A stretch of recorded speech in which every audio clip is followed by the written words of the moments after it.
How to delete invite message on Instagram. Hello everyone, this is Sabrina here to help you today. So without any further ado, let's get right into the video. So first, launch your Instagram application.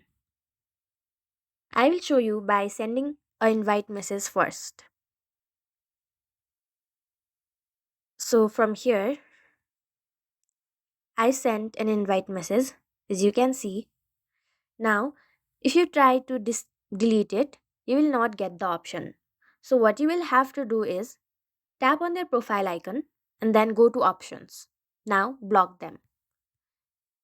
Now the person won't be able to see your invite option. You can also delete it, and from here simply tap on permanently delete chat and done. So that's how you do it. Thank you for watching this video. Make sure to like, share and subscribe to our YouTube channel. If you got any question, comment them down and I'll catch you in the next one.